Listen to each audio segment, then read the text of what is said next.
Makan urap landingan karo goreng tempe guys. Masih bersama Bunda Ari Semarang. Assalamualaikum.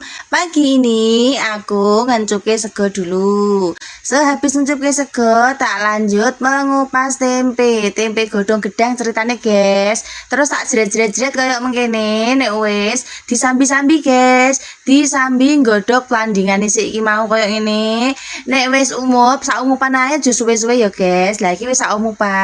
Nek wis sak umupan iki aku nyiapke iki. Uyah, moto karonan, bawang putih tak wis dadi wenehi banyu niki guys. Lah terus iki mau sing wis sak umupan tak bilasi banyu koyo ngene guys. Nah, tak buat bilasi ping pindho ya iki Mas, tak bilasi ping pindho. Lah terus dikepeli koyo ngene guys. Iki entuk telung kepelan ceritane. Lah terus dilanjut tempene sing wis dibumboni mau digoreng sreng-sreng koyo ngene iki. Tak jegurno papat-papat guys, minyakku mau entek dadine ya wis ngene iki saknane lah rak popo. Lah terus iki bumbune sing arep tak nggo gawe urapan ana lombok, brambang, kencur, uyah, terasi, moto. Lah terus iki mau tempene tak walik ben gak gosong guys. Diulek korek. Lah ujuk-ujuk kok bedunduk wis rampung.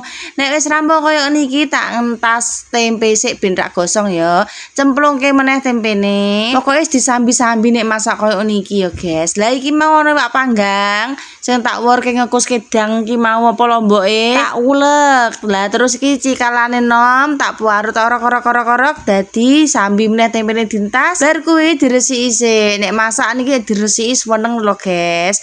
Lah terus iki sing dikepeli mau tak iris-iris, tak masak loro sik wae iki. Tak irisi loro sik. Sing siji tak nggo mengko meneh ya ben gak mambu angin. Soale klopone nom iki ra tak kusno dang. Aku seneng sing klopone koyo niki guys. Gak dikusno dang. Nah, terus diulet koyo niki. Tangane wedangan ya ora apa-apa, sing penting dadi koyo ngene enak tenan iki penampakane. Lah, bismillahirrahmanirrahim. Iki lho bojoku langsung ora serantan dan dilalap wae iki. Iki apa sing diwenehi mau jebule ana perintilan iwak panggang bojoku rak doyan. Ya wis tak pangan akhirnya aku seneng. Wis pokoke mangan telap-telap sampai kukur-kukur, rambutnya dikukur barang iki mergo pedesen.